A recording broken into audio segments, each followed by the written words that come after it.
پیارے رسول اللہ صلی اللہ علیہ وسلم فرماتے ہیں تمام اعمال کا دار و مدار نیتوں پر ہوتا ہے اور بندے کو وہی ملتا ہے جس کی وہ نیت کرتا ہے۔ نیتیں بڑی رکھنا یہ صحابہ اکرام اور اللہ والے علماء کے اکرام کی نفع بخش تجارت رہی ہے۔ وہ کوئی ایک عمل کرتے تھے، اس میں ان کی متعدد نیتیں ہوتی تھی تاکہ انہیں ہر نیت پر عظیم اجر و ثواب حاصل ہو۔ تو ہم بھی کوشش کریں ان کو نقل کرنے کی۔ نیت عمل سے زیادہ اہم ہوتی ہے، عمل کرنے سے بھی زیادہ اہم نیت ہے۔ بعض دفعہ وہ جو ہم نے نیت کی ہوتی ہے وہ کرنے کا موقع ہی نہیں ملتا، ہم پہلے دنیا سے چلے جاتے ہیں یا بیمار پڑ جاتے ہیں، تو ہمیں اس نیت کا پھر بھی پھل مل جاتا ہے۔ ذیل میں بطور مثال کچھ نیتیں میں آپ کو بتانے جا رہی ہوں جنہیں تلاوت قرآن کے وقت یاد رکھنا بہتر ہوگا۔ تلاوت قرآن کے وقت ہماری دعا ہو کہ اللہ تعالیٰ قرآن کو ہمارے لیے سفارش کا سبب بنا دے، کیونکہ اللہ کے رسول صلی اللہ علیہ وسلم فرماتے ہیں قرآن پڑھو کہ قرآن اپنے پڑھنے والوں کے لیے قیامت کے دن سفارشی بن کر آئے گا۔ تلاوت قرآن کے ذریعے زیادہ سے زیادہ یا نیکی حاصل کرنا مقصود ہو۔ اللہ کے رسول صلی اللہ علیہ وسلم فرماتے ہیں جس نے قرآن کریم کا ایک حرف پڑھا اس کے لیے اس کے بدلے 10 نیکیاں ہیں۔ تلاوت قرآن سے مقصود جہنم سے نجات ہو۔ رسول اللہ صلی اللہ علیہ وسلم فرماتے ہیں اگر قرآن کو کسی چمڑے میں جما دیا جائے تو اللہ تعالیٰ اسے آگ سے نہیں جلائے گا۔ تلاوت قرآن کا مقصد تاکہ دل کلام الہی سے معمور رہے۔ اللہ کے رسول صلی اللہ علیہ وسلم فرماتے ہیں کہ جس شخص کے سینے میں قرآن کا کچھ بھی حصہ نہ ہو وہ دل ویران گھر کی طرح ہوتا ہے۔ تلاوت قرآن کے وقت ہر آیت پر عمل کرنے کی نیت ہو تاکہ جنت میں بلند درجات حاصل ہو۔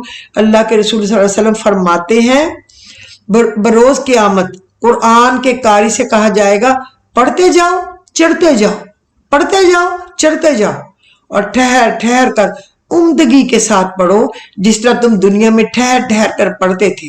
تمہاری منزل وہی ہوگی جہاں تم آخری آیت پڑھو گے۔ تلاوت قرآن کا مقصد ہو کہ ہمارے دلوں کے امراض اور جسمانی بیماریوں کو شفا ملے اور رحمت الہی کا نزول کا سبب بنے، جیسا کہ ارشاد باری تعالیٰ ہے ہم قرآن نازل کرتے ہیں جس میں شفا بھی ہے اور رحمت بھی۔ وَنُنَزِّلُ مِنَ الْقُرْآنِ مَا هُوَ شِفَاءٌ وَرَحْمَةٌ۔ اللہ ہمارے بیماروں کو شفا دے اور جو ہمارے تندرست ہیں ان کو ہمیشہ تندرست رکھے، الہی ثم آمین۔ تلاوت قرآن کا مقصد ہو کہ ہمارے دلوں کو سکون و اطمینان حاصل ہو، کیونکہ ذکر الہی سے دلوں کو سکون ملتا ہے۔ اللہ بذکر اللہ تطمئن القلوب۔ تلاوت قرآن کے وقت ہماری نیت ہو کہ اس قرآن سے ہمارے دلوں کو زندگی، ہماری آنکھوں کو روشنی ملتی ہے اور ہمارے رنج و غم کا مداوع ہوتا ہے، کیونکہ یہ قرآن مومنین کے لیے موسم بہار کی طرح ہے جس طرح زمین کے لیے بارش۔ اسی لیے اللہ کے رسول صلی اللہ علیہ وسلم یہ دعا کرتے تھے اے اللہ تو قرآن کو میرے دل کی بہار، میرے سینے کا نور، میرے غم کو دور کرنے والا اور میری پریشانی کو لے جانے والا بنا دے۔ تلاوت کے وقت ہماری نیت ہو کہ قرآن ہدایت کا سبب ہے، جیسا کہ ارشاد ربانی ہے ذالک الکتاب لا ریب فیہ ھدی للمتقین الذین۔ سورہ بقرہ میں ہے نا، یہ وہ کتاب ہے جس میں کوئی شک و شبہ کی گنجائش نہیں، متقیوں کے لیے ہدایت ہے۔ اے میرے بندو تم سب گمراہ ہو سوائے اس کے جس کو میں ہدایت دوں، لہٰذا مجھ سے ہدایت طلب کرو میں تمہیں ہدایت دوں گا۔ تلاوت اس نیت سے کریں کہ ہمارا خاتمہ ایمان پر ہو، جیسا اللہ تعالیٰ نے عثمان رضی اللہ تعالیٰ عنہ کو شہادت سے سرفراز کیا جب وہ قرآن پڑھ رہے تھے۔ ابن کثیر رحمۃ اللہ علیہ فرماتے ہیں جو جیسی زندگی گزارتا ہے اسی پر اس کی موت ہوتی ہے، اور جہاں ان کا خون گرا اس کو کہتے بھی تو آیت شہادت ہے نا، فَسَيَكْفِيكَهُمُ اللَّهُ وَهُوَ السَّمِيعُ الْعَلِيمُ، اور میری کفایت کے لیے تو اللہ ہی کافی ہے۔ یہ اس پہ ان کا خون گرا اور یہ اسم اعظم ہے۔ اس میں جو جیسی زندگی گزارتا ہے اسی پر اس کی موت ہوتی ہے، اور جس حالت پر موت ہوتی ہے اسے اسی حالت میں دوبارہ زندہ اٹھایا جائے گا۔ انہوں نے اس آیت کریمہ سے استدلال کیا ہم قرآن پڑھیں اس لیے کہ کلام الہی سے محبت کے نتیجے میں ہمیں اللہ کا قرب حاصل ہو. ہم تلاوت کریں اس نیت سے کہ یہ ایمان میں زیادتی اور اضافے کا باعث ہو. تلاوت قرآن کے وقت ہماری ایک نیت یہ بھی ہونی چاہیے کہ اس کے ذریعے ہمیں اپنے رب کے بارے میں مزید علم و معرفت حاصل ہو، تاکہ ہمارے اندر اللہ کے لیے مزید عاجزی اور انکساری پیدا ہو، اور ہر وقت اور ہر لمحہ اللہ کے محتاج اور اس سے مدد کے طالب ہوں.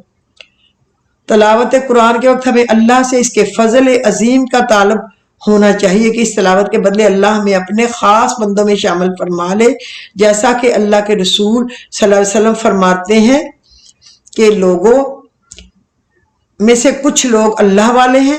لوگوں نے پوچھا رسول اللہ وہ کون سے لوگ ہیں؟ انہوں نے جواب دیا وہ قرآن والے ہیں. اور سب سے اہم اور عظیم نیت یہ ہے کہ ہم تلاوت قرآن کے ذریعے اللہ کی عبادت کرتے ہیں. اللہ ہمیں قرآن کریم کی تلاوت کا پابند بنائے، نیز اسے سمجھ کر پڑھنے اور اس پر عمل کرنے کی توفیق عطا فرمائے. رسول اللہ نے فرمایا جو مجھ پر ایک بار درود پڑھے گا اللہ اس پر 10 رحمتیں نازل فرمائے گا، اس کے 10 گناہ معاف فرمائے گا، 10 درجے بلند فرمائے گا. اللہم صلی علی محمد وعلی آل محمد کما صلیت علی ابراہیم وعلی آل ابراہیم انکا حمید مجید. اللہم بارک علی محمد وعلی آل محمد کما بارکت علی ابراہیم وعلی آل ابراہیم انکا حمید مجید. حضرت ابو ہریرہ رضی اللہ عنہ رسول اللہ صلی اللہ علیہ وسلم سے روایت کرتے ہیں نبی کریم صلی اللہ علیہ وسلم نے فرمایا مجھ کو 6 باتوں کی وجہ سے اور پیغمبروں پر فضیلت عطا کی گئی. پہلی تو یہ کہ مجھ کو وہ کلام ملا جس میں لفظ تھوڑے ہیں اور معنی زیادہ. میرے لیے غنیمت کو حلال کیا گیا، رعب سے میری مدد کی گئی، ساری زمین کو میرے لیے پاک قرار دیا گیا، مجھے کل عالم کے لیے بھیجا گیا اور مجھ پر یہ سلسلہ نبوت ختم کر دیا گیا. اچھا دوسرا میں آپ کو ایک اور ضروری بات بتاؤں جو ڈاکٹر ذاکر نائک نے مسلمانوں کو خبردار کیا ہے کہ انٹرنیٹ پر گوگل پلے سٹور سے قرآن مجید کا انگلش ترجمہ جو ہے نا وہ ڈاؤن لوڈ نہ کریں، کیونکہ یہ ترجمہ مولوی شیر علی قادیانی جو احمدی ہے اس نے لکھی ہے. مسلمان سے اپیل ہے اس پیغام کو پھیلا دیں تاکہ یہ سازش ناکام ہو جائے. شکریہ. کوشش کریں کہ روزانہ صدقہ کریں، خواہ بالکل معمولی سا ہو، تاکہ آپ فرشتے کی اس یومیہ دعا کے مستحق بن جائے اے اللہ خرچ کرنے والے کا مال باقی رکھ. کیونکہ یہ فرشتے دعا کرتے ہیں نا پھر اس کے لیے کہ اس کے مال کو باقی رکھ جس نے یہ صدقہ جو روز کرتا ہے. نبی کریم صلی اللہ علیہ وسلم کہتے ہیں کہ بس جمعے کے دن مجھ پہ بہت زیادہ درود جو ہے وہ بھیجا کریں، کیونکہ وہ حضور پاک صلی اللہ علیہ وسلم تک پہنچتا ہے، اس لیے آپ سب لوگ اس کو پڑھا کریں. چلیں اب ہم انشاءاللہ تعالی آتے ہیں اپنے اصل مقصد کی طرف، جن کی دعا جو یہ کہتے ہیں کہ ہماری دعا قبول نہیں ہو رہی. یار کیسے نہیں ہو رہی، میں کیسے مان جاؤں، اللہ سے مانگے اور بندہ خالی رہے، یہ کیسے ہو سکتا ہے؟ اب آج پلیز آپ سب لوگ اپنی پینسل کاغذ لیں، جن کو اپنی دعا کی قبولیت میں پرابلم ہے وہ یہ لکھیں کہ وَإِلَٰهُكُمْ إِلَٰهٌ وَاحِدٌ لَا إِلَٰهَ إِلَّا هُوَ الرَّحْمَٰنُ الرَّحِيمُ. سورہ بقرہ کی آیت نمبر 163. اس میں اعظم ہے، اس کی ایک تسبیح آپ نے لازمی کرنی ہے، اس کو نہیں بھولنا. اور الف لام میم اللہ لا الہ الا هو الحی القیوم، اس کی ایک تصویر. اللہ لا الہ الا هو الحی القیوم تو آیت الکرسی کے شروع میں ہے نا، لیکن یہ سورہ آل عمران کے بھی شروع میں ہے، بالکل پہلی آیت ہے، اس کے تو اندر ہے نا، اس کی شروع کی ہے، اور اس کے آگے الف لام میم بھی ہے. تو آپ نے الف لام میم اللہ لا الہ الا هو الحی القیوم یہ آپ نے پڑھنا ہے، اور اس کی بھی ایک تسبیح آپ نے کرنی ہے. اس میں اعظم ہے. اب جو کہہ رہا ہے نا کہ میری دعا قبول نہیں ہوتی، اگر کوئی کہے کہ پھر اس کے بعد دیر لگتی ہے تو میں اس کی بات کو کبھی نہیں مانوں گی کہ یہ کیسے ممکن ہے اگر وہ اس طریقے سے پڑھے. اب آپ آئیں کہ یہ سورہ جو ہے نا المومنون، اس کی جو ہے نا آیت یہ 115 اور سے 118 تک، یعنی کہ افحسبتم انما خلقناکم عبثا وانکم الینا لا ترجعون فتعالی اللہ الملک الحق لا الہ الا هو رب العرش الکریم ومن يدعو مع الله الہا آخر لا برہان له به فانما حسابه عند ربه انه لا يفلح الکافرون وقل رب اغفر وارحم وانت خیر الراحمین. یہ آخری جو ہے نا 3 ہے، آخری 3 سورہ المومنون کی آخری 3 ہے. یہ پڑھ کے میں نے جن لوگوں کو بتایا، آپ یقین کریں میری ایک جاننے والی ہے، ان کا ایک بچہ سن نہیں رہا تھا، الحمدللہ یہ پڑھ کے اس کے کانوں میں پھونک مارنے سے وہ سننے لگ گیا. میرے کچھ جاننے والے ہیں جن کو وہ کہتے انہوں نے جواب دے دیا تھا کہ یہ بچنے والا نہیں ہے کورونا سے، لیکن ہم نے یہ پڑھ پڑھ کے اس کو پانی پلایا، دم بھی کیا اور اللہ سے رو رو کے دعائیں کی تو وہ موت کے منہ سے باہر نکل آئے. ہزاروں کروڑوں لاکھوں دعائیں میں نے خود دیکھی ہیں اس کے ساتھ پوری ہوتی ہے، لوگ مجھے بتاتے. اب آپ یاد رکھیں کہ یہ سورہ المومنون کی آخری 3 یہ آپ نے پڑھنی ہے، بھولنا نہیں. افا حسبتم انما خلقناکم سے یہ شروع ہوگی، یاد رکھنا. اچھا چلے اب آپ آ جائیں سورۃ یاسین پہ. آپ نے سورۃ یاسین کو شروع کرنا ہے، اور ایک تو میں نے کہا ہوا ہے مبین پہ رک کے آپ نے 14 دفعہ یا وہاب پڑھنا ہے، 15ویں دفعہ کہنا ہے یا وہاب حبلی من نعمت الدنیا والآخرہ انک انت الوہاب، اور سورۃ یاسین کو ختم کر کے پھر 21 دفعہ اسی طرح یا وہاب پڑھنا ہے، اور 5 دفعہ لم نشرہ پڑھنی ہے. لیکن اس کے ساتھ آپ نے ہر مبین پہ اس کے بعد آپ نے سورہ قریش پڑھنی ہے لیلافی کو 7 دفعہ ہر مبین پہ. تو یہ 49 دفعہ پڑھی جائے گی سورۃ یاسین کے درمیان. یہ رزق کے لیے اور کامیابیوں کے لیے اور دعا کی قبولیت کے لیے بہت اچھی ہے.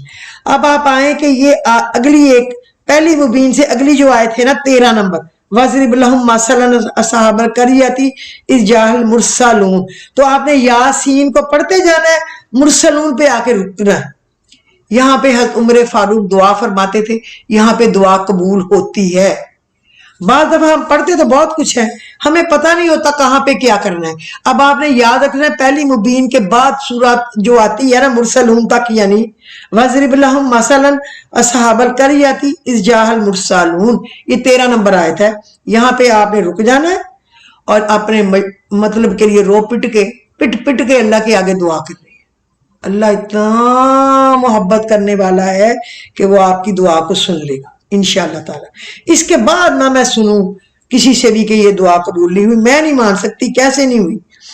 اچھا اب آپ آئے سورہ الفتح.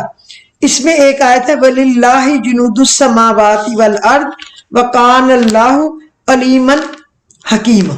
ٹھیک ہے، یہ ہے آیت نمبر 4. اور اللہ ہی کی ملک ہے تمام لشکر آسمان اور زمین کے، اور اللہ علم و حکمت والا ہے. یہ آپ نے 21 دفعہ فجر کی نماز کے بعد پڑھنا ہے اور 21 دفعہ مغرب یا عشاء کی نماز کے بعد پڑھنا ہے. آپ نے بھولنا نہیں، یہ کبھی بھی اس کو بھولنا نہیں. اور ایک سورہ فتح کی جو آخری ہے نا 26، یہ کون سی ہے 29 نمبر آیت، محمد رسول اللہ والذین معہ اشداء، اس کو آخر تک یہ اعوذ باللہ من الشیطان الرجیم کے ساتھ پڑھنی ہے 10 مرتبہ، کسی بھی ٹائم مقرر کر کے اپنی حاجت کو دماغ میں رکھ کے. اگر آپ زیادہ نہیں پڑھنا چاہتے، کوئی میرے جیسا کمزور ہے تو بھی وہ 41 دن تو پڑھ ہی لے. ویسے میں تو اس کو اللہ کے فضل سے کوشش کرتی ہوں، میں بڑی گناہ گار ہوں. میں اس سے غیبی مدد کے دروازے اللہ پاک کھول دے گا، غیبی مدد کے دروازے. اگر آپ 29 نمبر آیت پڑھے اعوذ باللہ من الشیطان الرجیم بسم اللہ الرحمن الرحیم 200 دفعہ آپ نے پڑھنا ہے. اول آخر درود شریف اور محمد رسول اللہ سے یہ شروع ہوگی، یہ آپ نے یاد رکھنا ہے. اچھا اب آپ آ جائیں جناب سورۃ تغابن پہ. سورۃ تغابن کی آیت نمبر 13، اللہ لا الہ الا هو وعلی اللہ فلیتوکل المؤمنون. اس میں اسم اعظم ہے. یہ بہت بڑے بزرگ تھے علامہ معاشری، جن کو خواب میں پتا چلا تھا کہ کوئی آئے گا تمہارے پاس اور تمہیں اسم اعظم دے کے جائے گا، کیونکہ وہ کئی سال اللہ کے آگے روتے پیٹتے رہے تھے کہ مجھے اسم اعظم بتا اللہ. تو یہ ایک تسبیح آپ نے کرنی ہے بعد نماز عصر، روزانہ بعد نماز عصر.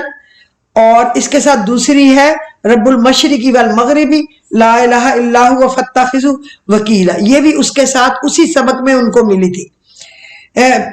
تو ہی رب ہے پورب کا اور پچھم کا، اور اس کے سوا کوئی معبود نہیں، تو اسی کو تم لوگ اپنا کارساز بناؤ۔ اس کی بھی ایک تسبیح کرنی ہے، اس کے ساتھ تغابن والی صورت کے ساتھ 100 دفعہ اول آخر درود شریف پڑھنا ہے، یہ عصر کے بعد، ٹھیک ہے۔ اب آپ نے یہ سورت تغابن جو ہے نا، اس کی جو آخری آیتیں ہیں نا، یعنی کہ 16-17 ہے، 2 آیتیں، یہ رزق کے لیے لاجواب ہے۔ اگر آپ بعد نماز عشاء اس کی ایک تسبیح کریں تو رزق کی بندش ختم ہو جائے گی اور آپ کا رزق جو ہے وہ کھل جائے گا۔ اب میں بہت زیادہ آپ پہ وزن نہیں لادنا چاہتی، سورت الضحیٰ، اس میں 9 جگہ آتا ہے ڈنڈے والا کاف، والضحیٰ واللیل اذا سجا ما ودعک، پھر ربو کا، اس طرح 9 کاف آئیں گے ڈنڈے والے، اس پہ رک کے آپ نے پڑھنا ہے یا کریم یا کریم، اور اپنے بے شک 9 کاموں کو ذہن میں رکھیں اور یہ پڑھیں اول آخر درود شریف کے ساتھ۔ آپ کچھ دن پڑھتے ہوئے ہوں گے تو آپ کے کاموں کی خوشخبریاں آپ کو ملنی شروع ہو جائیں گی اللہ کے حکم سے، اس کے فضل سے، اس کی مہربانی سے۔